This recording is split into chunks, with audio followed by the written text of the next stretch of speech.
the Nintendo Switch is hacked, but we're going to also look into the SmachZ.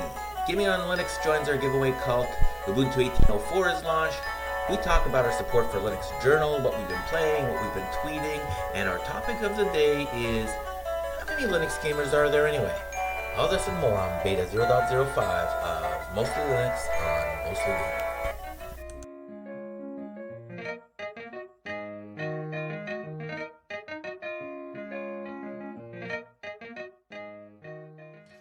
Thank you for joining us, everybody, here on week number .05 of our beta podcast, Mostly Gaming with Mostly Linux. It's been quite a run here for the last month as we've been putting the podcast together. It's a lot of hard work, let me tell you. You think you just kind of get in front of a mic and you talk, but it's a little more involved than that. Right now, I've got 4 monitors around me. I've got 4 monitors and a cat that is looking to jump on our keyboards, and we're gonna have to figure out a way to keep her away from the technology. Okay. So this week we've got a bunch of subjects that we want to touch on. The first one, let's just gonna jump right into it here. The first one is this story about the Nintendo Switch, which has been hacked. It's been hacked, and it has been shown running Doom 3. Here it is right here from iodoom3.org. I do not have a video and wasn't able to find a video. Cat is trying to bite my nose. Here's a question here. Why is a Doom game one of the first things to be done on a modded Nintendo console? And somebody says Doom is pretty much the first commercial game ported to any homebrew-enabled system or one time. So it's there. Now, does that mean that we're going to be able to put Steam on a Nintendo Switch anytime soon and use it like a Nintendo Switch for Steam or Linux gaming? The answer is no. I thought that would be the case too, and I kind of did some digging here to try to figure out what exactly does this mean that it's been hacked and you can run Linux and Arch and a couple of other distributions have been shown on it. So what does that mean? It means that pirates are happy. It means you can possibly put Arch on it or your favorite Linux distribution and, I don't know, watch Netflix. But it doesn't mean that you'll be able to game. The issue here with gaming is that games are optimized for Intel processors, and this is using a Tegra X1. I don't know if Steam would run under the Tegra X1, but I do know that games will not run on a Tegra X1. On a Nintendo Switch. The Switch is not a very powerful console. They have done some amazing things on it. It's basically as powerful maybe as a new cell phone. Maybe not as powerful as a new cell phone, actually. Kind of equivalent to the Snapdragon 835. Maybe not quite that powerful. But they've done some amazing things on it. So kudos to Nintendo and to the developers and to the hackers here who have been able to get Linux to run on it. But if you're going to want to game on a portable, hey, that's the cat's walking on my keyboard again. If you want to game on a portable, your best shot right now is what? The SmachZ? The SmachZ is a thing? Well, apparently it is. Let's take a look at this trailer here for a second. If you're on the audio stream, apologies. You can't see it, but you'll be able to hear it. Now, warning as this loads, I believe this is absolute horse shit. I don't know if it is going to load. I see that it's streaming here. Maybe they haven't paid their YouTube bill or something. But in any case, the SmachZ is, for those of you that are not aware, the SmachZ ran a Kickstarter. I don't know how many years ago now, but quite a few. Shortly after SteamOS and Steam machines were launched, these guys kind of came up, and they had this idea that you would be able to play on a portable. Here's the design. The design, I have to say, looks pretty cool. It's a very interesting looking device. If it was real, I would definitely look to pick one up. But the problem is, and what they've done here is they've gone live. So let's just kind of back up. They've gone live, which means that there is a buy clicker here. You can go in and buy it and pre-order it, and they promise that you can cancel your pre-order at any time. They have changed the internals again. It actually makes sense now. They've gone with an embedded Ryzen V1000 processor, which comes with the Vega 8 graphics, which is not the same as the Vega 56 or 64. This is just what they call the graphics that are integrated into their Ryzen APU. It's a good chip. It's a good processor. And all your favorite games can be played there. It says here more than 20,000 games out of the box, from indies to AAA, Steam, GOG, Origin, itch.io, Battle.net, Uplay, whatever.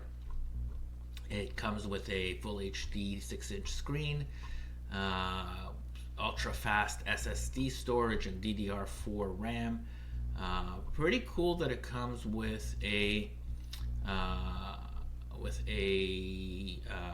Linux distro. Don't remember what they call it. They've made their own Linux distro here apparently. It's probably just like a rebranded Ubuntu, I'm betting. Or you can get it with Windows 10. The Windows 10 version costs like $100 more, which is fair enough. But what are the prices like? Oh, these are in euros. Don't know why it's in euros. Maybe they're not running well in terms of trying to figure out where in the world I am. That's very odd that they're running in euros. In any case, for those of you that are in euros, you can get a sense. I think in US dollars, the SmachZ, I believe, is like $1,000, and the SmachZ Pro is like $1,200, and the SmachZ Ultra is like $1,600 or $1,500. The prices in whatever way you want to look at it were pretty out there. I'm going to say. Let me see if I log in. Whether it gives me better prices. Maybe it won't let me log in. Nah, it doesn't want to let me log in. Okay, that's fine. We don't want to log in anyway. You guys are probably gonna spam us with something. Anyway, the long and the short of it is, this is an interesting device. I'm being somewhat sarcastic here.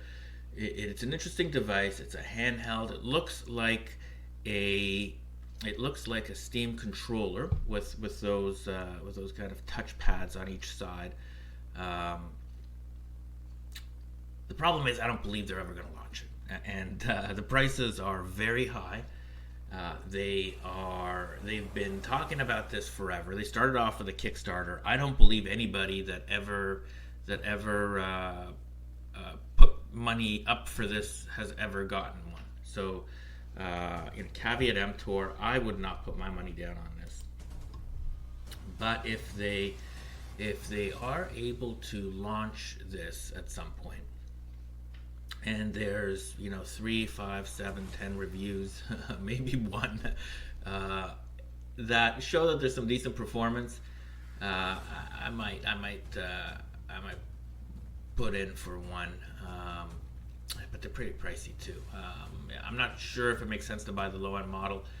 I'd have to see the performance, but It is pretty cool. I don't know what their issues are with respect to getting it done. It's probably the problem has been getting the performance level up with such a small device with cooling and noise and fans and the other things. Um, it only has one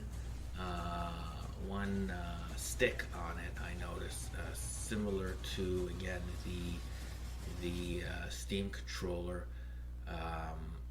That may be a problem for some.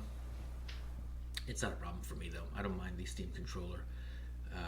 If these guys can get their act together and actually launch this, it may be interesting. I don't know how much of a market you're going to get though with a $1,500 or $1,600 device. So good luck to you, SmachZ. So we actually saw this story on Gaming on Linux.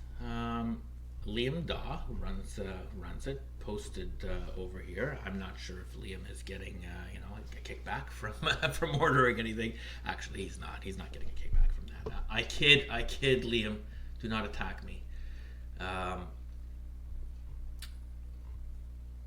And when we were there, kind of just checking out, seeing what's new on his gamingonlinux.com, the Linux gaming site, apparently, we noticed that there is a giveaway. Gaming on Linux is doing a giveaway. What? That's our shtick. What are you doing? Taking our shtick away from us. But it is, and we're very happy. Liam, thanks for you're welcome to join the cult. What they've done here is they've teamed up with GOG. Let me see if I can find. Here it is over here. They've teamed up with GOG to give away 50 Hacknet keys to celebrate the launch of Ubuntu 18.04 LTS. I'm not sure what Hacknet has to do with Ubuntu or a new Ubuntu launch or whatever, but we are happy to see that there is a giveaway cult that is growing for our Linux gaming community. Well, he's got a pretty nice rig running here. What has he got? Let's check it out. He's giving it all for us here. He's got Ubuntu 18.04. He's been running it for 4.5 hours. He's got dual 1080p displays. I guess that's okay. He's using the Adwaita theme. What else? He's got a 5960X running at 3.5 gigahertz and a 980 Ti. That's a nice rig. He's got 16 gigs of RAM. Liam, you must be doing well on this Patreon thing. Anyway, they're giving away 50 copies of Hacknet. And you know how our giveaways are basically you post your screenshot of your desktop. It verifies that you're using Linux.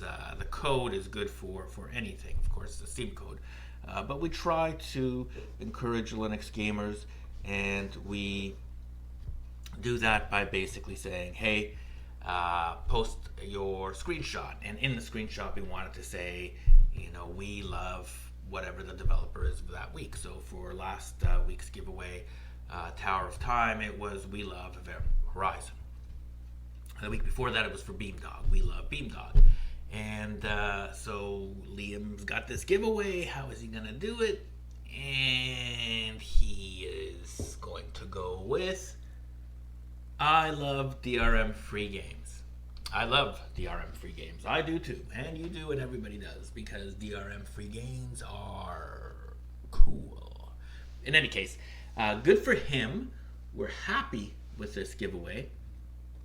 It's 50 copies. We've got Hacknet. Hacknet's a decent game. It's kind of like it's almost a visual novel that you're interacting with, in which you are presumably some kind of a hacker. I don't know if I've got let's take a look and see if we've got a. Let's see if we've got a trailer we can run. It is a good game. If you can, if you can do it, I would definitely try to get a copy of the game because it is it's worth playing. Although it's not going to be for everybody. That's for sure. It's a bit slow. There it is over here. It's a bit slow. You're kind of clicky, tappy. You got somebody who's kind of going onto your screen and wants you to do some stuff. But it goes into a deep game. It goes into a deep story. It's an immersive terminal-based hacking simulator for PC. Dive down a rabbit hole as you follow the instructions of a recently deceased hacker whose death may not have been the accident the media reports. The developer is Team Fractal Alligator. Publisher is Surprise Attack. I don't know. I know I've played it. I don't think I've played it much. Let me see if we get an hour. I've played it for 2 hours. So I am not the world's best Hacknet player or endorsing the game. Like I said, I've enjoyed it. My issue is I don't really put a lot of time in most games because I don't have a lot of time to game in general. If you want to win a copy, simply say, this is from Liam Dawes Gaming on Linux website, simply say, I love DRM free games somewhere in your comment to be entered. Competition closes 7 p.m. tomorrow. What? It's over. They did 50 codes in one day. That is crazy. How many? They had 360 comments. Okay, so Liam, your traffic is a little bit higher than mine. Okay? A little higher than mine. Good for you. You give away 50, we give away 5. But we gave away 5 copies of Tower of Time, which is a little more modern than this one. But as a result, I guess what we're going to do is we're going to put off our giveaway for a week. I actually thought his giveaway was going to last a week. It looks like it's gone. We still have a copy of Tower of Time to give away. We gave away 4 last week, and we have 1 more to go away. If you go to the Linux_gaming subreddit, you can get some info there. You can also get info at the mostly_Linux subreddit. We've got our own subreddit there where I'm going to post, we don't have a lot of traffic, I'm going to post mostly updates there that are specific to mostly Linux. In fact, you know what? Here's what I'm going to do. We've got a copy of Tower of Time. Tower of Time is a great game. I've enjoyed playing it this last week. I wanted to get 50 posts on Linux Gaming to give away all 5. I ended up getting around 20. So basically what I said was if, we'll give away a code to one of the first 5 people to post, one of the first 10, one of the first 20, and one of the first 50. We gave away a copy on our Linux site as well, and I think we got to 20. We didn't get to the 50, which surprises me because why wouldn't you want a game like Tower of Time? Unless it didn't score highly, whatever the reason, we got to 20, and so I've got a code left. And so here's what I'm going to do: the first person that goes to our subreddit. Let me see if I can find it here on screen for those of you that are watching the video. Go to Reddit, find our subreddit, which is mostly_Linux. Mostly_Linux. And in there it says, the very top posts. The very top post is get your screenshots ready. Tower of Time is our next @mostly_Linux giveaway. Details below. Go in there and post "We love Event Horizon." Just post in there We love Event Horizon. First person to post will get the code. First person to post will get the code. It's as simple as that. Just post. If you already see somebody there, you can still post, but the code's going to go to them. I'd like to eventually move our giveaways to our own subreddit here, because some of the other guys, some of the other subreddits don't like giveaways going away, I guess, to on their sites, and I'd rather just keep it here home with everybody. So that's what we're gonna do. Okay, so post "We love Event Horizon" in the mostly_Linux sub, and you'll get the code. Alrighty, so that's that. So we've got things developing here with giveaways. We like giveaways because giveaways help to build the community, and Liam and I had not the best relationship when we first connected with each other. Over something that is really kind of water under the bridge right now, but we are very happy to see giveaways. Look, I would think that there is no bigger site for Linux gaming than Gaming on Linux, and it's an important site for the community. Liam is very quick to update, stories and so forth. He does a reasonably good job. We have our differences in terms of how we think that we should approach the community, but our objectives are the same. And so good, good for him.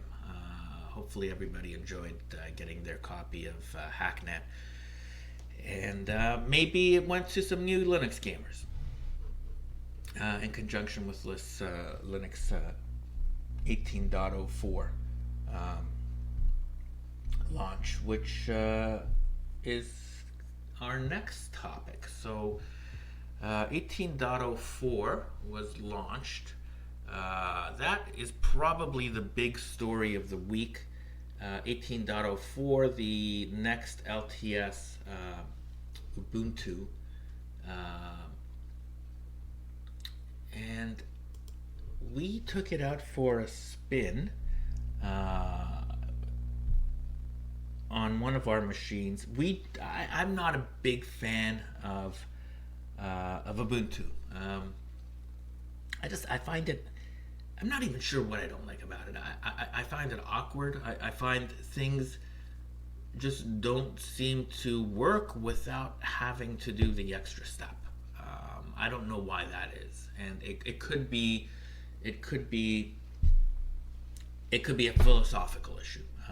I use and I have used for some time now, probably about a year, Solus. It could be that Solus is better, and I have I'm basically using something that is better for me, and so therefore when I go back to Ubuntu, it doesn't seem as good, but I don't know.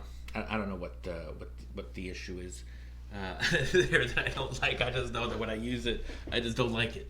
But let's take a look and see what's new. So they've a lot of time, effort, and newsprint has been spent on Ubuntu 18.04 LTS. It's called Bionic Beaver.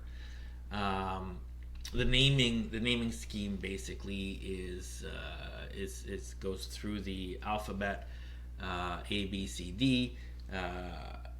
They started off with Artful Aardvark, which was 17.1, and 18.04 is Bionic Beaver. Now, for those that are not aware, the numbering for Ubuntu is pretty simple. It goes with the year, so 2018 makes it 18, and then the month is .04. That's April 2018. So the next update, typically once a year. The 04 updates are what are referred to as long-term support. Those are updated every 2 years. So the next LTS version will be 20.04. That's 2020.04 on a 2-year cycle. The next interim release, which is kind of like the interim update, will be 19.10. Which will replace 17.10, which came out last year. So in October, basically of odd years, you get the interim .10 updates, and in even years you get the LTS updates. That's how Ubuntu works. I like rationality, and that's as rational as you can get. Just have a rule. Now let's take a look and see what's new in 1804. First, GNOME Shell replaces the Unity desktop. And the GNOME Shell is quite different than it was before. They had the Unity shell, or whatever they call it, the Unity desktop that they ran before, which was atrocious as far as I was concerned. Maybe that's one of the reasons I don't like it. GNOME Shell looks similar to the Unity desktop. I don't use either. If you take a look at our desktop over here, actually we're using Cinnamon. The good thing about Ubuntu is there is your choice of whatever desktop environment you use. There's Mate, there's Budgie, there's XFCE. Basically, they're all out there. KDE, the Kubuntu version, was just launched a few days late. And Cinnamon is the Linux Mint desktop environment. It's actually quite nice. If you kind of are looking here on the video, you can see it's smooth. Cinnamon also allows for widgets, which I'm a fan of. Whereas I don't believe you can put widgets on the GNOME desktop or the Budgie desktop. Correct me if I'm wrong. At least I know that you can't do it easily, because I looked for the widgets and I couldn't find them. So the GNOME Shell is there. Again, I'm not a big fan of the GNOME Shell, so it's not a big deal for me. If you are a big fan of the GNOME Shell, then hip hip hooray! You got a new version with a lot of new cool things on it. The buttons are where they should be now too, and they see that as a big victory. What do they have here? There's a window switcher, a launcher, the apps button. But you know what? I don't know. I mean, they're hyping stuff that I think is just kind of basic operating system fundamentals. Ubuntu still uses Xorg by default. 17.1, so the last interim version switched to the modern Wayland display server by default. And I think they couldn't get it stable enough for whatever reason. Wayland is widely regarded as the future, and you can still switch to it when you're running it. Basically, when you log in, you can choose to go Wayland or Xorg, but apparently Wayland has some compatibility issues. I haven't run into any. I do have, so on my desktop here, I'm running this right now in Cinnamon, but I basically loaded up pretty well, every desktop environment that I cared to check. So I've got XFCE, I've got KDE, Plasma, I've got them all. I can basically go into the different ones as I see fit. I think, again, the Cinnamon one, to me, looked the best. I like my screen to look good. I spend most of my time looking at a screen, and I don't want it to be ugly. And so the Cinnamon one is good, but you can basically go in through any one. I did have a problem with OBS. It could be the compatibility thing. I'm pretty sure I was running GNOME through Wayland. I jumped in to basically run OBS, and it couldn't capture the screen. So I logged out, came in through Cinnamon, which uses Xorg, and you can see here the screen is captured and everything is good. So yeah, there are compatibility issues. So it goes back to Xorg. Um, what other reasons? So Will Cook provides some other reasons why Xorg is still the default. Screen sharing tools like Google Hangouts and Skype work well with Xorg, and so do remote desktop utilities like RDP and VNC. Xorg is also better recovering from underlying shell crashes without losing your graphical session. Work is ongoing to improve Wayland for these cases, but Ubuntu 18.04 LTS is sticking with the tried and tested Xorg for the next few years. So they're going to defer I guess Wayland till the 20.04 release. I'm sure that the next update will be the 19.1 release for the interim version, if you really care. I don't know. I mean, that stuff is so niche, like that my phones are going crazy.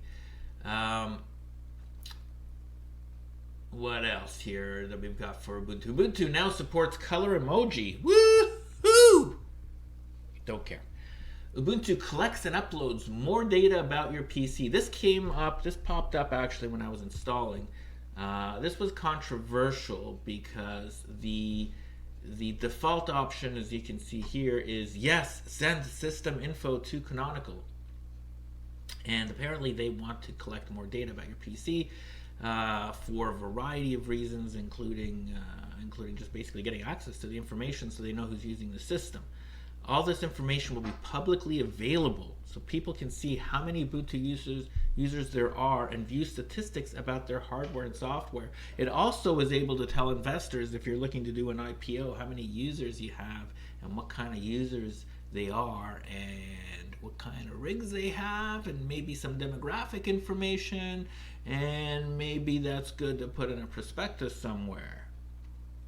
In any case, I switched it to no, don't send system info. I think, look, we on the Linux part of the world many of us are here partly because we're privacy freaks. We don't want to be used as tools for somebody else's business plan, at least not by default. And this you should have actively needed to press yes in order for this to be the default. I think this is a little cheesy, whatever. Click it to no if you're using it. Don't send the system info. There's no, I'm using the operating system. It's an open source operating system. Canonical, you do not own the operating system, believe it or not. Okay, you guys are the guys that are basically putting it together. It is open source. And trying to basically monetize it. I am all for monetization. I'm a business person. I'm a venture capital guy.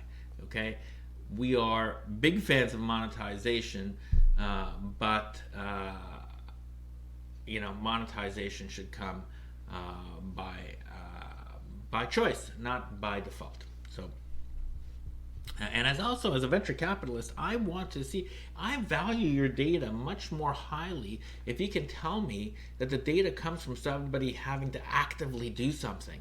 Actually, active participation is something in the order of 10 times more valuable to investors and sponsors than a default thing. And, whatever. They need their data, take your data, but you're not going to take mine. What else do they say here? Live patching allows kernel patching without rebooting. This is actually kind of an interesting thing. So what they've done is they've put together something called Canonical Live Patch, which helps keep your computer secure by applying some updates that would normally require restarting.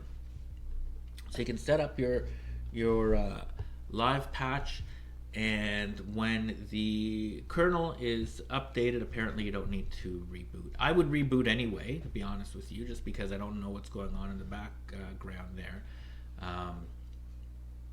But when this feature is enabled, you can install Linux kernel updates without rebooting your system. Okay, so this is particularly important on Linux servers where you don't want any downtime.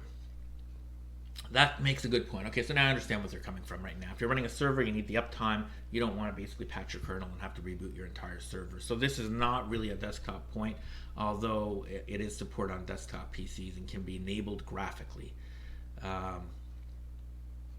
You need an Ubuntu One account. to set this up. I've got one. Again, that may also be used for user data and so forth. Whatever. I mean, I just want to be able to update my kernel more effectively on Ubuntu. It's not a rolling release, so you're often stuck with an older kernel as the new ones come out. And to the extent that this makes kernel updating easier and faster and more secure and less buggy, it's a good thing. I'll give you my Ubuntu One credentials if in exchange for that. But again, this is not a desktop thing. What else? A minimal installation option. This is a good thing. We see it in a lot of we see it in 17.1 builds as well. I think it's in other distributions too. Look, if you just want to basically install the basics, you don't need to basically put all sorts of the other junk in there. So this just basically makes it a little more I guess a little more flexible for the user. What else? 32-bit Ubuntu ISOs are gone. Good riddance. But if you use I guess lightweight PCs, some Raspberry Pis perhaps. I'm not sure what 32-bit systems are still out there. Maybe it could be some of the Internet of Things stuff. Not sure. I'm not sure what things are using 32-bit ISOs, 32-bit processors out there. But if you do have systems, do not upgrade because there is no 32-bit Ubuntu ISO. What else? Finally, I guess they've got the usual software changes, upgrades. The store, they still have the Amazon link there. And for those that are not following the financial news, man, Amazon had a killer quarter. It is now more valuable than Google and catching up to Apple. It will soon be, by the end of 2018, I'm going to predict that Amazon is going to be the most valuable company in the world. And part of that is they've got over 100 million users. 100 million not 100 million users, 100 million Amazon Prime subscribers. 100 million paying $100 a year or more. But what they've done is they've just said, what, feeling a little tight on cash, so we're going to increase that $100 to $120. So they increase the price by $20, which is still the best value out there, I think. I mean, you get free 1 or 2 day shipping, you get Amazon Prime, you get Twitch Prime, you get all sorts of stuff with the service. They're going to up it up to $120 from $100, but check this out. The $20 difference works out to $2 billion per year. That's going to fall to their bottom line. It's not like they're increasing a bunch of their costs as well. It's, I need $2 billion. Let's increase Prime by 20. That is an amazing business model when you can get 100 million people to give you $120 a year for your services. So Jeff Bezos is the richest man in the history of the world as of this second. And that is how you build a model. That's how you build a business plan that is viable. I have no issues with Amazon. I do complain quite a bit about Facebook, a lot, in fact, about Facebook. I complain quite a bit about Google. You don't find me often complaining about Amazon because I think they provide terrific value for what they do. Anyway, so that's Ubuntu 18.04. Long and the short of it is this. It's not a big deal. It gets a lot of attention because it's Ubuntu and it's something to talk about. And I've spent quite a bit of time, even here on this podcast, talking about it when there's not much to talk about, by my own admission.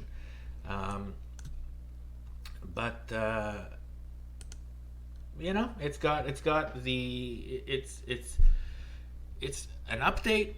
It's Ubuntu. if you like Ubuntu, you're going to like the update. If you are not an Ubuntu fan, is there anything here for you to switch over from Fedora or Arch or Solus or Debian or whatever?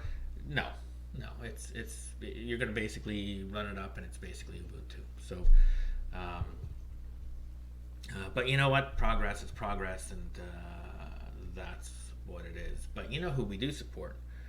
We support Linux Journal. Actually, let's take a break right here. I'm going to come back after the break, and I'm going to talk to you a little bit about Linux Journal and why it's worth supporting.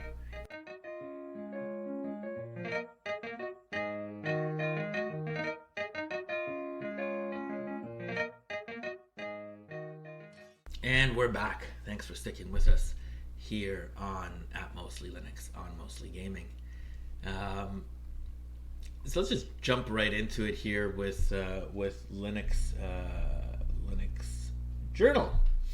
For those of you that don't know, Linux Journal is an amazing monthly magazine. It's a digital magazine on Linux related stuff. It's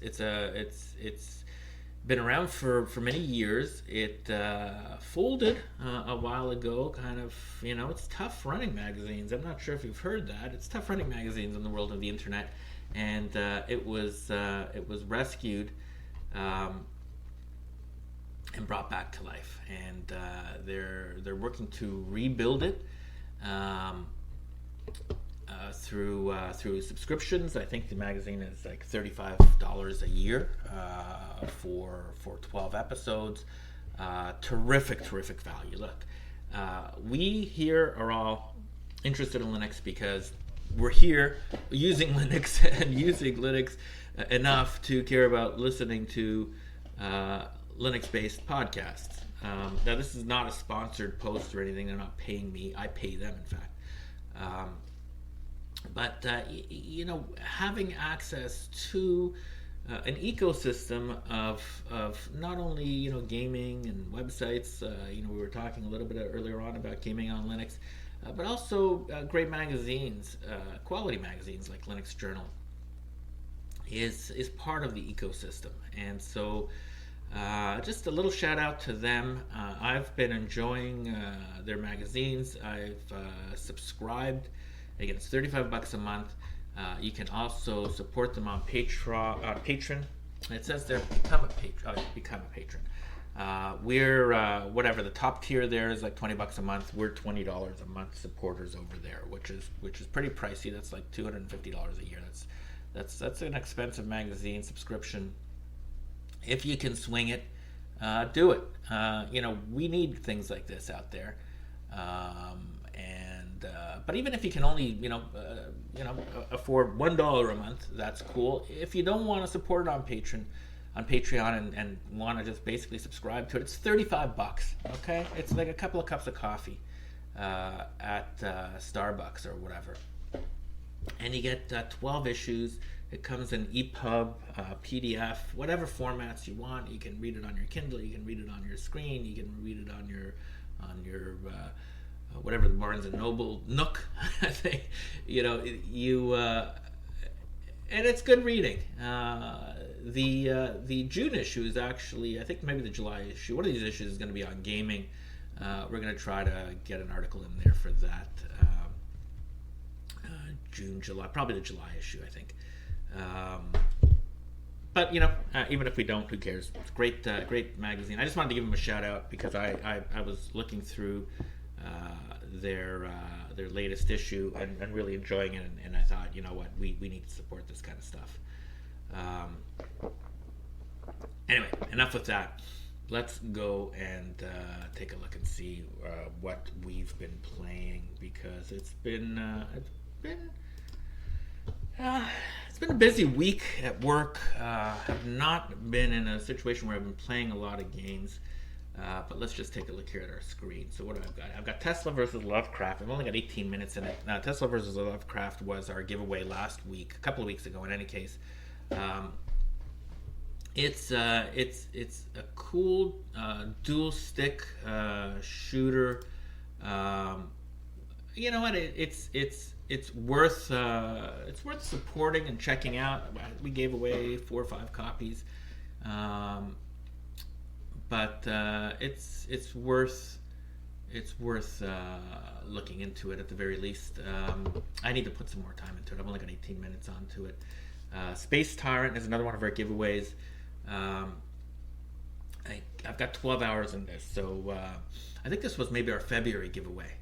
Um, Space Tyrant is another tremendous game. These games do not get enough. It's very hard for indie guys like Blue Wizard, and they really get their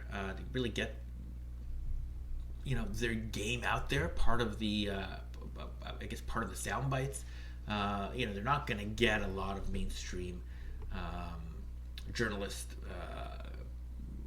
support because it's not going to be spending a lot of time and money advertising on their sites. But I put in 12 hours. It's a good, fun, strategic game. I have not finished it. My intention is to finish it.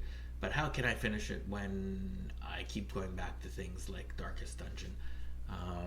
I don't even have the DLC. I've got 16 hours. Let me tell you, I've got 16 hours and I've never finished a game. I've never finished one round to the end. Darkest Dungeon is just kind of one of those games that I go to. I've got an hour or whatever. Last night I was in a bedroom. My wife was watching her crime show on TV, and I just basically launched Darkest Dungeon and played through a little bit on that.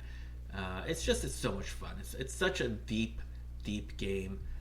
The gameplay is fantastic. It's creepy, and the voice acting is just better than any voice acting I've ever experienced in a game. Very positive reviews. Red Hook Studios has a big winner. They've got a bunch of DLC that I eventually want to get around to playing as well. I actually, I promised myself that I would never run XCOM again. And there I was yesterday running XCOM. And having said that, I didn't actually play much. XCOM 2, how many hours do I have? This is going to be embarrassing. I have 451 hours into XCOM 2. That is my game of shame. 451 hours in XCOM 2. Now that includes a bunch of time in XCOM. I got this on launch day. A bunch of time in XCOM. A bunch of time in the various DLC. I played a bunch of the Long War, which was a fantastic mod, and then the War of the Chosen, which came out, I believe, last year. War of the Chosen is basically the definitive edition, let's say, of the game.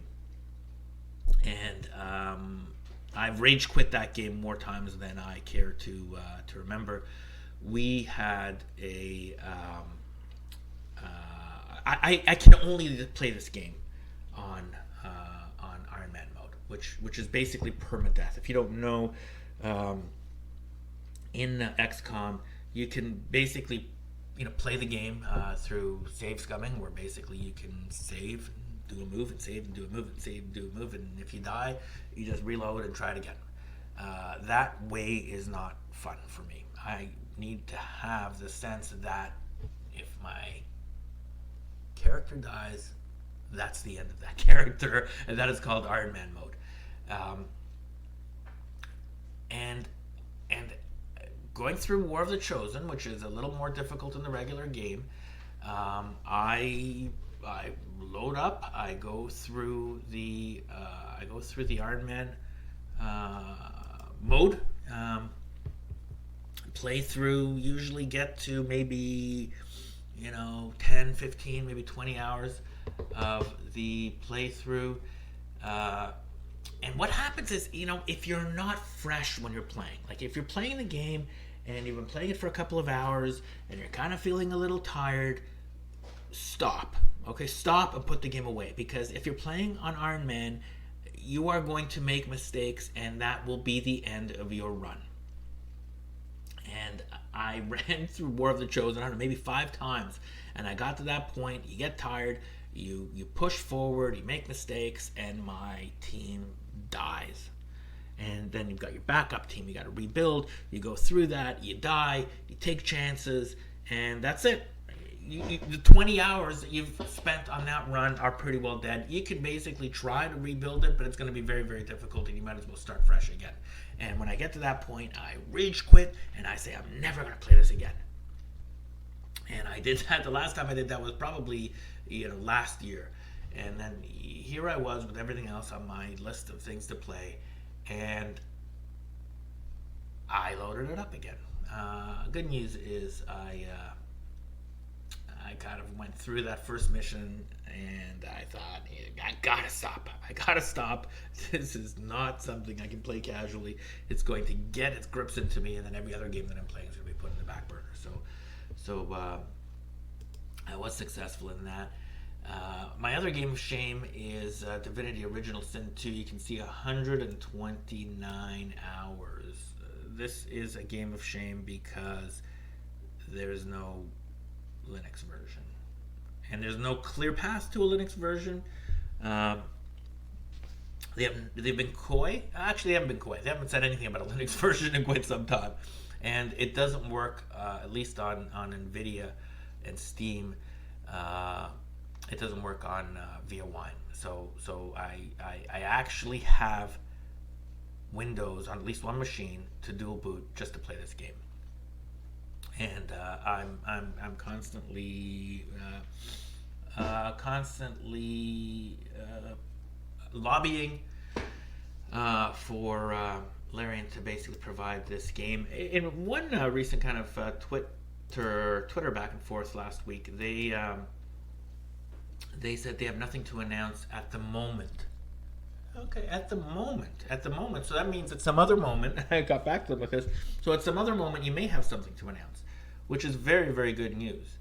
They didn't respond to that, but I'm hopeful that this comes to Linux. If it does come to Linux, I can tell you that I'll buy another copy and give it away, just so that it counts as a Linux purchase as well. This is one of the best games that I've played in the last 10 years. It is a fantastic, fantastic game. We need this game. This is exactly the kind of game that should be on Linux. And I know that they've announced recently that they're moving over to the PS4 and the Xbox. You can play this game now with a controller. It's really not as good with a controller. I don't mind controllers. I'm not, a KBM snob. I use my controllers, my Steam controllers, my Xbox controllers, my PS4 controllers. I have no issues with any one of them. But this game is not as good. It's just not. We did just a couple of other things. I did toss in some time for Rise of the Tomb Raider. That's been the talk of the Linux community for the last little while. You can see I've got 26 hours into it. Last played yesterday. Haven't finished it. I'm going to put it on hold. It's still a little glitchy. I'm running Solus, as I said. So Solus does not allow you to basically update your NVIDIA drivers willy-nilly with beta. It's a stability-focused rolling release. And what a rolling release means is that the Linux kernels and the other stuff are constantly updated. Which is good for performance, but when you have a rolling release, things can go wrong and your system can become unstable. So what you need to do, at least what Solus does, is they try to limit the things that can go wrong until they can test them. So while there may be a way for somebody to manually update the NVIDIA driver to the beta 396, it's not something that I'm inclined to do. So without it, you can still play the game. Game mode, which is the I guess the CPU focused. What the game mode does, and Farrell and I guess the guys at Solus worked on it together. It's essentially something that puts your CPU into performance mode. It makes sure that it's not on a battery saving mode. I haven't really seen, it's not going to make a huge difference, but you can just go into your terminal and type in, if you're on Solus, game game moded -D, and that puts your CPU into game mode. I don't know, makes maybe a little bit of a difference. I haven't noticed much myself. The bigger issue is just that it's a little glitchy on the 391 driver. So I'm going to put that game aside until I get the upgrade. This machine here it's the Den 970 running. It's an i5 4460 at 3.2 gigahertz with the GTX 970. Yeah, maybe, it runs fine. It's the issue is not the frame rate per se. It's that it stutters, and the frame rate can be at 70 frames per second on high or whatever settings I've got, and then clip down to 5. And for an action game, that's just not good. It's not good to have that. So, but it didn't stop me from putting in 26 hours into it. So what am I to complain?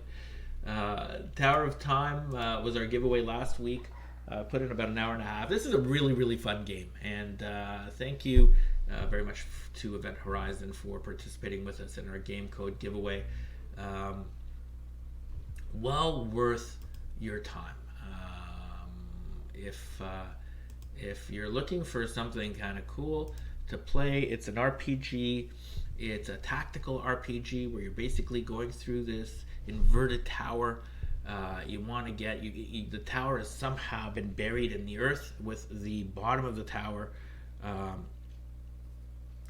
of at the bottom, under the ground, and the top of the tower basically at the top. So you're basically trying to go down to the bottom of the tower and try to figure out what happened.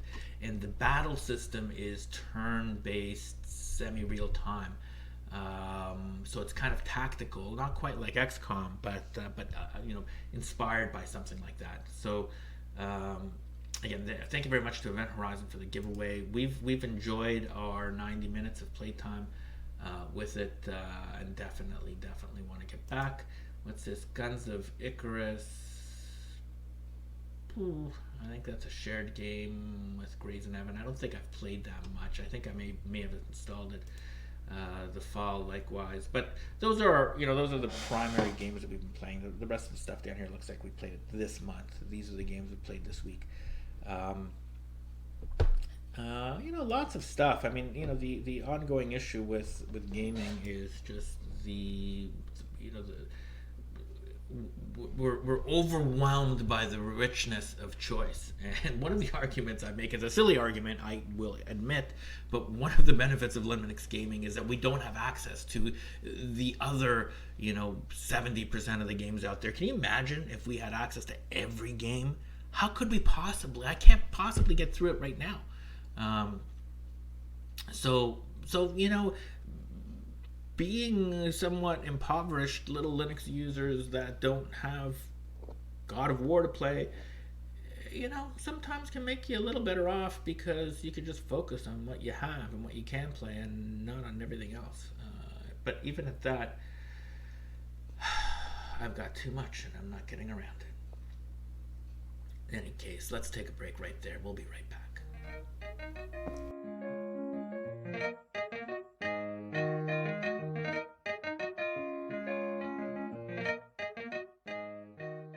And we're back here on Mostly Linux, on Mostly Gaming. Thank you for sticking with us. Our next topic here is what we've been tweeting, where we go through our Twitter feed and see what the hell we've been talking about all week. If you want to follow us on our Twitter feed, it's at mostly_Linux. We tweet things that are mostly about Linux. And if you follow us there, you get a sense.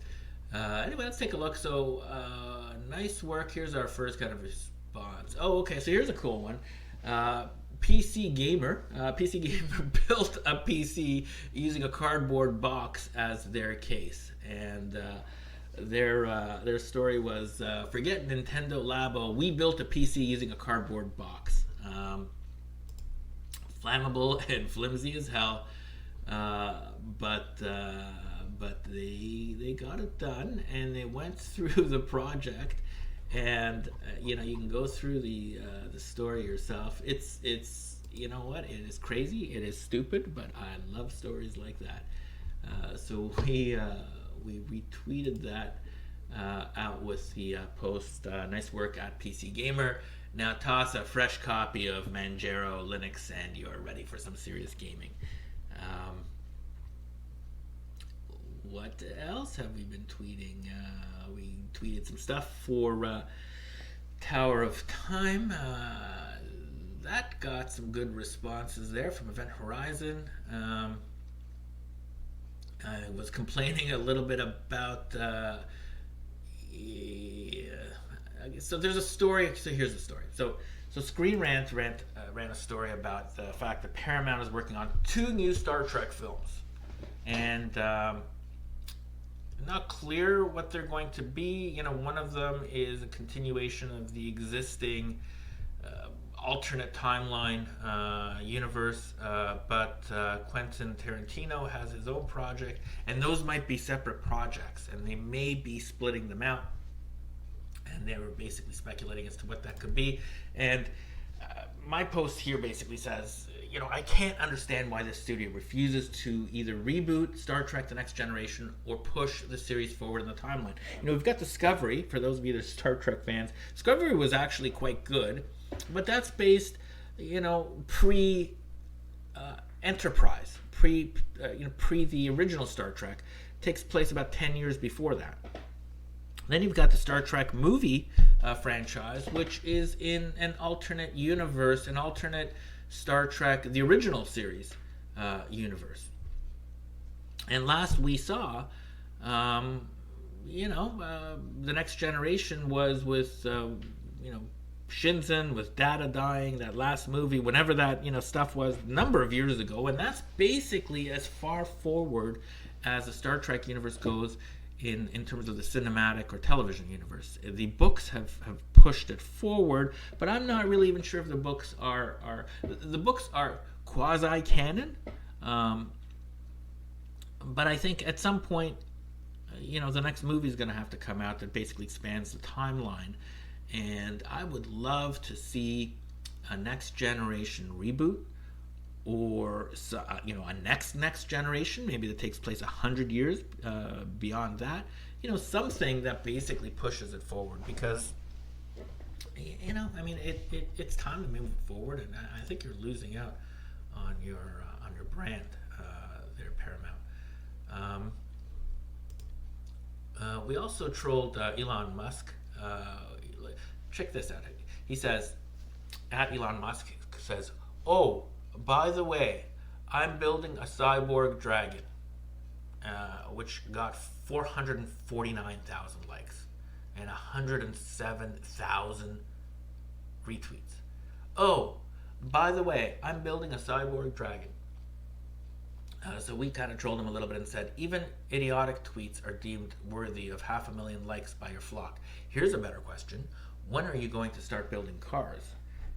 And the issue here with Elon Musk is that, man, he talks a good game. He talks a good game. He's going to build, spaceships and go to Mars, and he's going to build boring companies and solar panels and battery technology, whatever, the super battery factory and Teslas and all that kind of crap. But he talks the story, but he doesn't actually follow through. Where is all of this stuff that he's supposed to do? I think last month he built like 3,000 cars, and he's way behind in building his newest Tesla Model 3. He can't get up to production on it. So he talks and talks and talks, and now he's talking about building some freaking cyborg dragon, whatever the hell he's talking about, or what drugs he's on. But why don't you just build something? Before you go on to the next thing, finish the last thing. How about that, Elon? And who am I to complain? He's like some billionaire promoter guy, but he is a promoter. Okay, he's not like a scientist guy who figures this stuff out. He's a guy that basically gets attention and raises a crap ton of money, and has whatever number of companies that he's got running, and he's trying to combine them because his car company has now bought a solar company, because his solar company was going to go broke, and that would have been embarrassing. None of his companies ever make money. They're money pits. They're money pits that he uses to basically, I guess, attract aspirational people that want to see a better future. On the one hand, kudos to you for wanting that. I'm not sure this guy delivers. And then everything he does has some kind of like a government kickback scheme, right? Solar is like, we're going to be green, and so he gets government subsidies. The battery tech over here, he gets government subsidies for his Teslas. He gets government contracts for his spaceship company. Everything this man does requires a government subsidy. Everything. And you know what? Screw you. We're not fans of Elon Musk. I'm open to changing my mind on Elon Musk if he actually ever delivers on his promises. That's my rant over there. Here's a little more trolling by us. So just on Microsoft. Talked quite a bit about Microsoft last week as well. But this is Aaron Greenbeard, who is, what is this guy's job title over here at Microsoft? He is the GM Games Marketing at Microsoft. Lover of games, music, people, travel, culture, and happiness. He is a lover of happiness. A lover of happiness. Hey, so are we. Anyway, so Aaron Greenbeard, whose Twitter handle is at Aaron Greenberg, is the GM Games Marketing at Microsoft. So he found this worthy of retweeting, which was as follows. Aaron Greenbeard said, "A great quarter and of financial results for at Microsoft, and love seeing the games business having a huge quarter of growth and contribution to the company, plus 18% year over year, sets up well for the future." Yeah, they did have a good quarter. I will give him that. But the post that he is retweeting says, Xbox made $2.25 billion for Microsoft last quarter. No, it did not make $2.25 billion. Okay, let me stop you right there. It does. Making money means that you drive in revenue.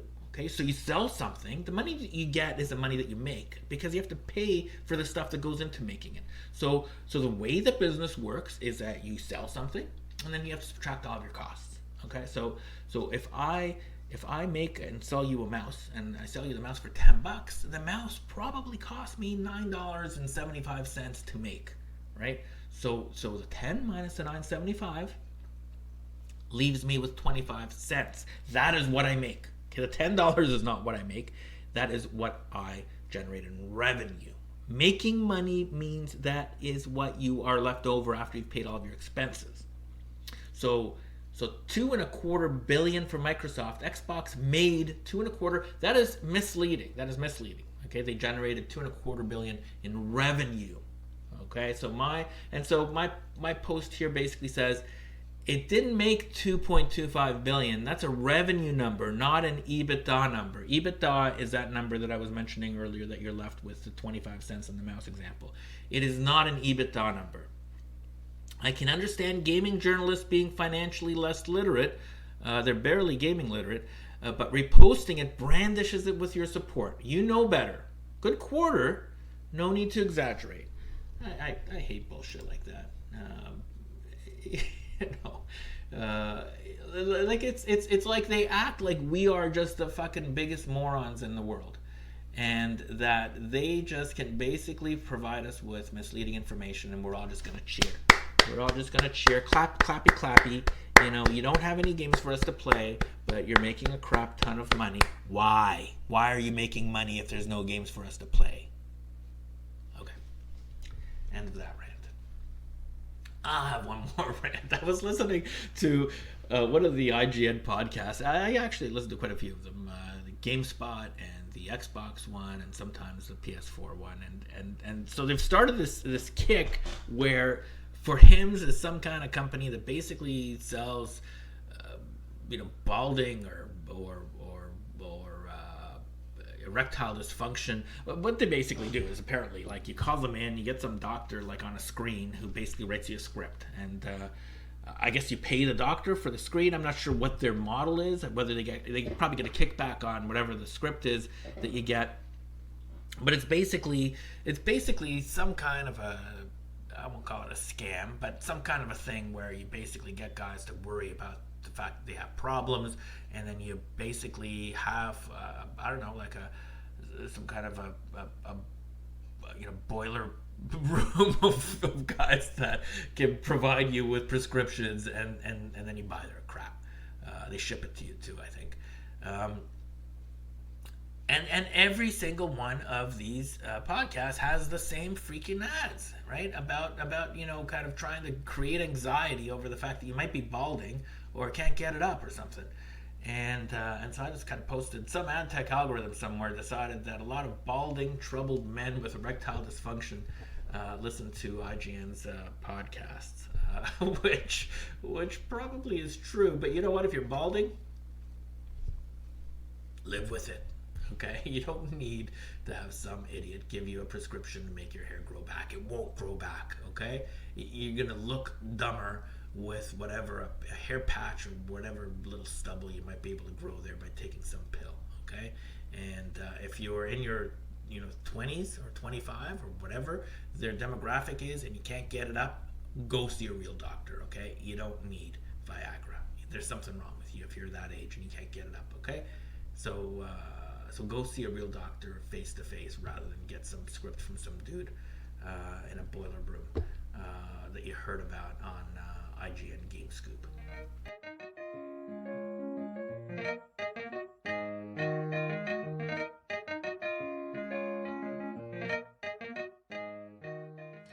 I guess our last point I wanted to kind of go through, kind of a bit of our topic discussion, though it's not going to go long, is how many, this came up in a discussion on one of the Steam forums for Into the Breach. And if you've been listening to our podcast for a couple of weeks ago, we discussed the Game of the Year contenders for Linux, right? For Linux playable games. And the top two were Into the Breach and Subnautica, both of which do not have Linux native versions, which is crazy, right? I mean, the top two contenders are games that are not on Linux, and you're a mostly Linux podcast. Are you freaking crazy? And okay, so here's our view. I don't give a shit if it's Linux native. Okay? Crucify me. I don't give a shit. Do you know how many Linux systems I've got around here? I run Linux on pretty well everything that I have. I probably buy more games than almost anybody out there. Okay? Almost every giveaway that we have requires us to buy some of the games, right? So if I give away 5 games, I'm probably paying for 3 of them myself. Okay? And we're trying to build the community. We spend a lot of money on Linux gaming. We want to grow the community. And you're not going to grow the community by pissing on people that dual boot or that run wine or whatever. If a game is playable on Linux, it is a Linux game. Period. End of story. I don't give a shit what the technology behind it is. What do I give a crap whether, as a gamer I'm talking about, whether I'm running the game via some wine emulator, not emulator, I know, compatibility layer, or whether I'm running it native. What I do know is I click play on Lutris and the game runs and I play it. That's what matters to me. Okay? And the more games I can play on my machine, the happier I am. Because I'm not here for a holy war. I'm here to play video freaking games. Okay? I'm here to play games. And if I can play the game, that is a plus for me. And if I can play the game really well, like Into the Breach, and it is platinum level on wine, that is a plus for Linux. That will bring more Linux gamers into the fold. The more games you can play. Will that scare off developers from making Linux native games? Yeah, maybe. I don't know. Probably not. Probably not. Because what matters to them is the size of the user base. Okay? When they're looking at their numbers, they're not necessarily looking at the fact that Rise of the Tomb Raider sold 10,000 copies or whatever it is. Okay? They are looking at the fact that their game might be able to sell 100,000 copies because the user base is 5 million. So what is the user base? What is the user base for Linux? And this is going to be a little painful because it's not that high. Okay, the evidence shows that it's not that high, and I know that Gaming on Linux has run some numbers to try to figure out what the sales numbers are. But let's look through some of the facts that we have, okay, as to what the numbers are. And so somebody on this thread here basically said, can you conclusively prove the Linux market is so small that it doesn't really matter? Probably. My answer is probably. Okay, so let's just basically look at the evidence. The conclusively, prove blah blah. We don't have access to the information. Only Valve has access to that information. Okay, so it's an open source environment. We can barely tell, any information. We're all against basically giving away our data. I started off this talk by saying that I said no to Ubuntu in terms of getting my data. So how can we know the user base? Pause.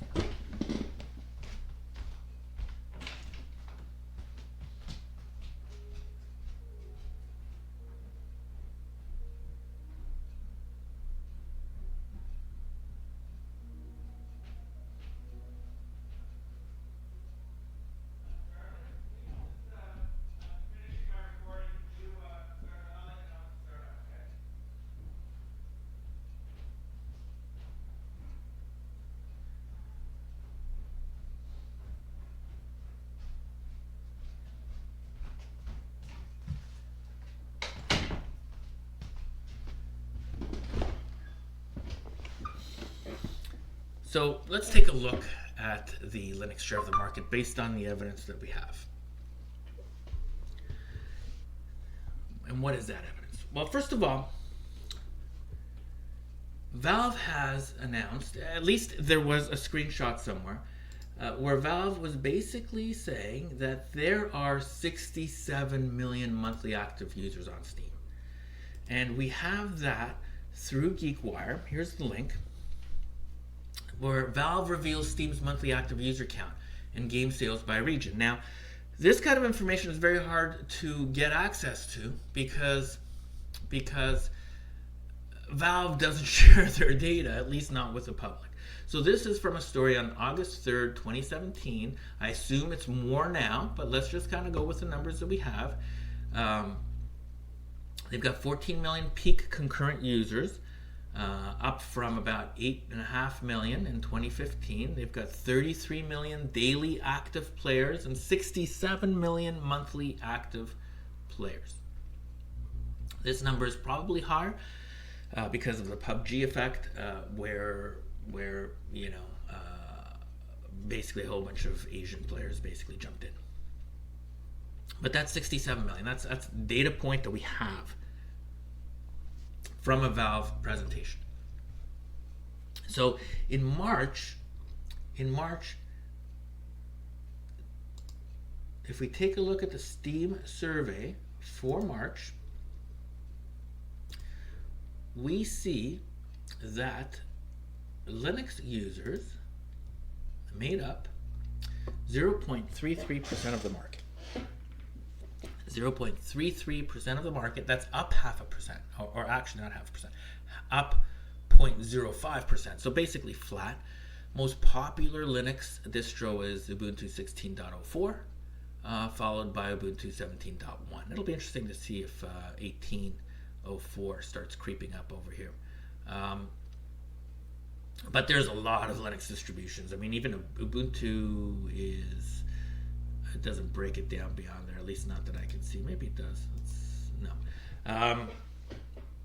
16.04 is 0.07% of the total market share, but 0.33%. So if we take, so this is, over here, this is the monthly active users according to Valve, right? And over here, this is the Steam survey. It gives you what operating system those users had, and it's 0.33%. And some people like to argue that it might be higher, might be lower. The numbers are here or there, but let's just go with the numbers to see what the numbers tell us first. Okay, so at 0.33% of 67 million, that works out to 221,000 total monthly users. And so how can we verify? Is that number right? Is it 220? Is it 250? Is it 300?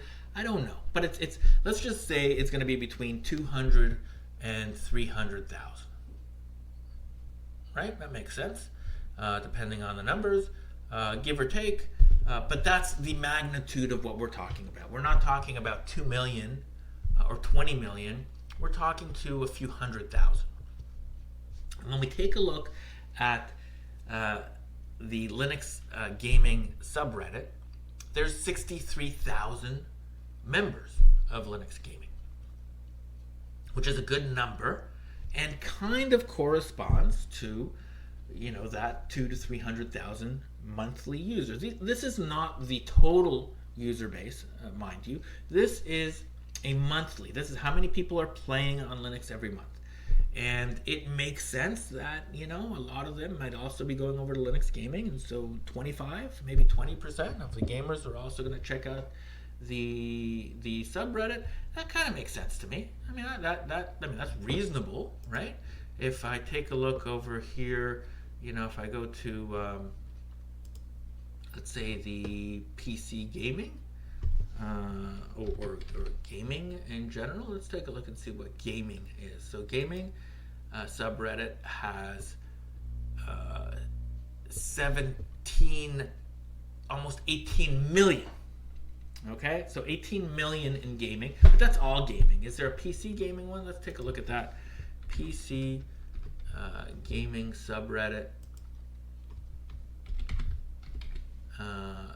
PC gaming subreddit has 626,000 gamers. So that's roughly 10 times what we see on Linux gaming. That's actually pretty impressive. I will say if we're 0.33% of the market and Linux gaming is 10% of PC gaming, that means that there's a heck of a lot of Linux gamers that are on that Linux gaming subreddit, or the percentage is much higher. So let's explore this a little further. So PC gaming has 626,000, so that's 10 times bigger than Linux gaming. And there may be some overlap there because, for example, I'm on PC gaming as well. So there's probably overlap between Linux gaming and PC gaming, but probably not overlap between PC gaming in general and, with Linux gaming, unless you're a Linux gamer. In other words, you could be a gamer on Linux and still be a PC gamer, but if you're a PC gamer, you don't use Linux, you're not going to be over at the Linux gaming sub. Let's take a look at another one here, just another kind of data point, and see what PC Master Race, PC Master Race. That's 1.4 million. Interesting that that's bigger than PC gaming. Okay, so those are our data points. So here's kind of the way that I look at it. Okay, so on the one side, the 200 to 300,000 monthly Linux gamers seems to coincide well with the Linux_gaming data, assuming that assumes that 20% of the user base uses Reddit, which may or may not be accurate, because we see roughly 5% of the of the non-Linux gaming market using the Reddit threads. So the question is, I guess, if we're going to extrapolate here, if the user base is 66 million, okay, and the Linux gaming sub is 67,000. Now you've also got, SteamOS and a couple of other smaller Linux communities out there, but that's the main one. Our data, that the 0.33%, would imply several 100,000 gamers, which, to be honest, as I think about it here in real time, seems like it's too high. 20% of all of the Linux gamers using the Linux subreddit seems high to me. Seems high. Would imply, the 0.33% would imply 25% actually are on there. Whereas the PC Master Race one is at roughly 5%. Is that even that high? Let's take a look here on our calculator and just do the numbers properly. So we've got 67. So let's just go 1, 3, 9, 6. That's PC Master Race divided by 67 million. That works out to 2%. 2%. And so we've got 67,000 on Linux gaming divided by, let's call it 250,000, which is the 0.33 number, based on the Steam survey. That would work out to 27%. That is high. That is actually quite high. That's very interesting. That is quite high. And I don't think that is justifiably that high. PC Master Race people are the people that are most enthusiastic about PC gaming. And it probably includes some Linux gaming people in there as well, like myself, who, I'm a member of both. So what is that right number? That is a good way of looking at it. So if we take a look at the data, let's say, for example, 10% of Linux gamers are on Linux gaming. That would mean 670,000. 670,000 divided by 67 million is closer to 1%. Which may be the better number. That may be the better number. That may be the better number. In fact, my gut feel is that that's the right number. And it could be for a variety of reasons. But at 250,000, which would be the 0.33, it doesn't make a lot of sense to me with the rest of the data in terms of how many people that are playing on Linux are also on the subreddit. That to me seems very high, that a quarter of all of them are on the subreddit. I mean, there's some stuff with the numbers we're extrapolating, of course, but we're extrapolating it equally between, the other subreddits. So if it's 1%, you're talking about 670,000, maybe 600,000 gamers. So our range, let's say, is probably low end 300, high end 700, maybe topping at 1 million. We're trying to figure out monthly gamers. I doubt it's 1 million, to be honest with you, because it doesn't coincide with some other data that we've seen on Linux use. But that 500, again, I'm trying to extrapolate in real time in my head, and probably 500,000 is where it's going to be. Which, if that is the case, that is a good number, and it would be nice to get that number out there somehow. So let me kind of so take a look. So we take a look back. So if that's the number.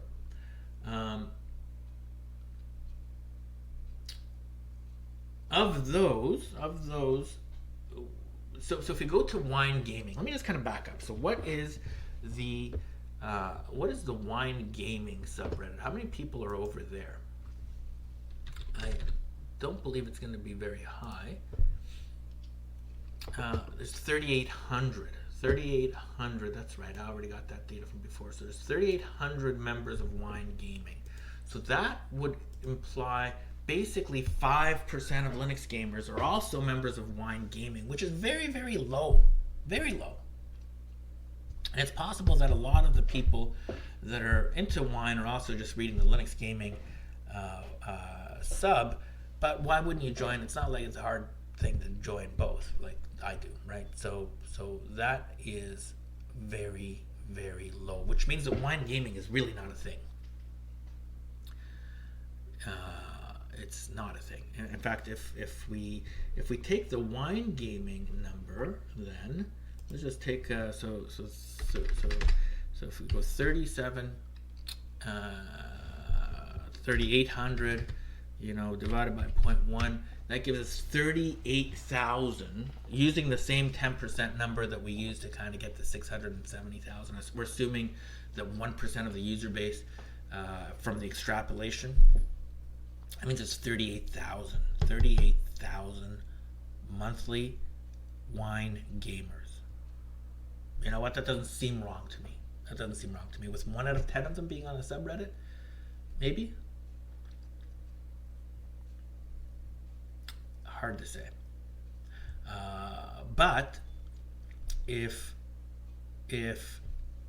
that is the user base of wine, you're really not going to lose a lot of sales, from some dude like me going out and using and buying a game that is available only through wine. It's 38,000 people out of 67 million. Okay, so if I'm going to go out and be, one of these wine gamers out there, and that's not the total sales, that's just the total user base. It's a user base of 38,000. It is indistinguishable from zero when you're comparing it to 67 million. 38,000 divided by 67 million is a fraction of a fraction of a fraction of a fraction of 1%. And if you take a look at the 38,000 divided by 670,000, that's 5% of the Linux community, which is very small to begin with.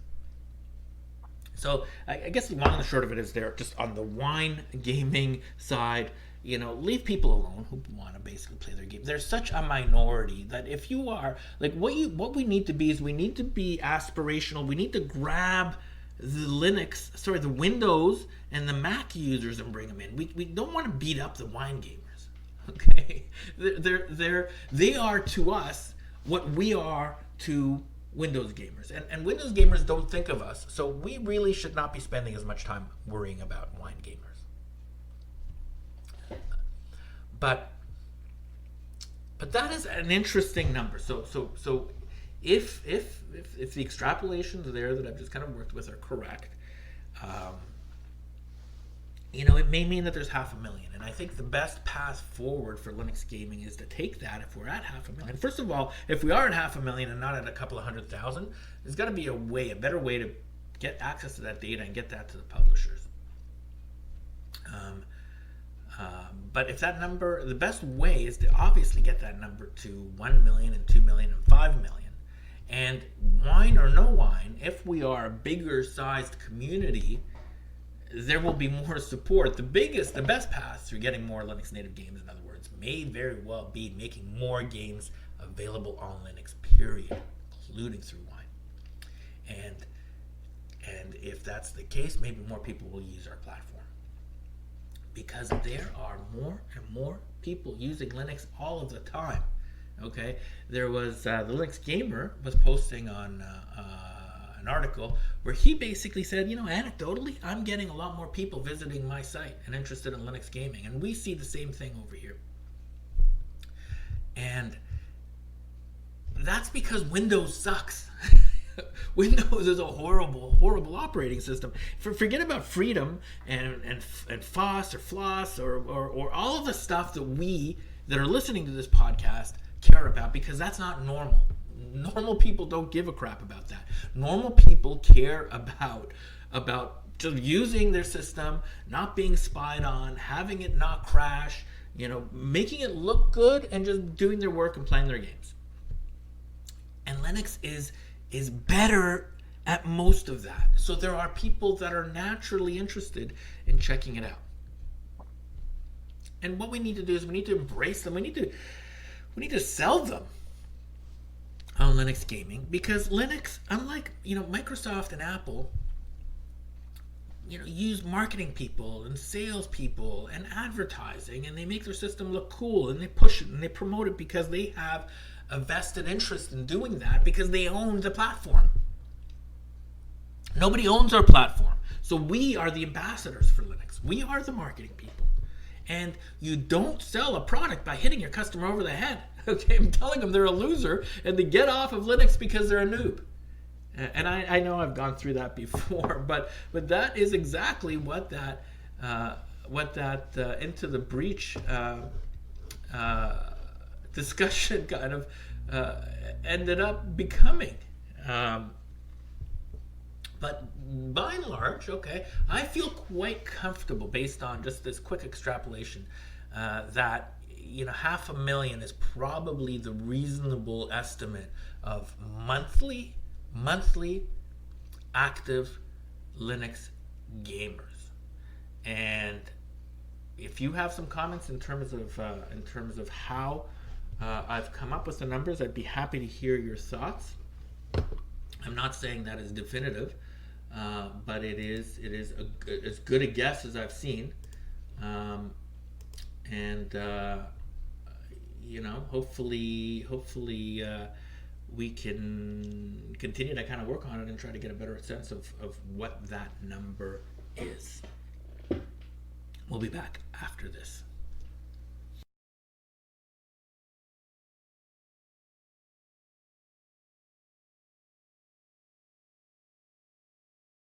All right, that's it. We're going to call it right there. It's been a busy, long episode with a lot of information and a lot of talk and a lot of discussion.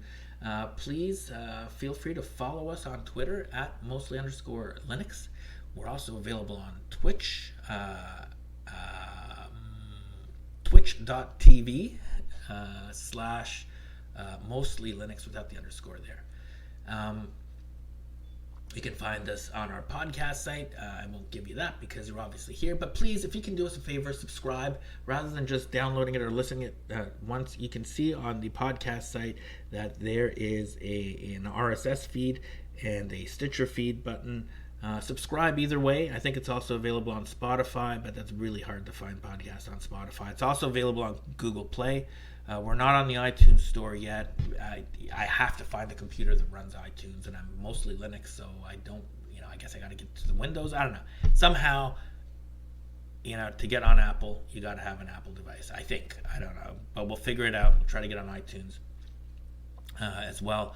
And also, subscribe to us on our YouTube channel, or, you'll find the link somewhere. Our Twitch channel, in our Twitter stream, it helps with just giving us a little confidence that the growth is there. The growth has been pretty good, I have to say, but a little pat on the back is always a good feeling. So thank you very much, and we'll catch you next week.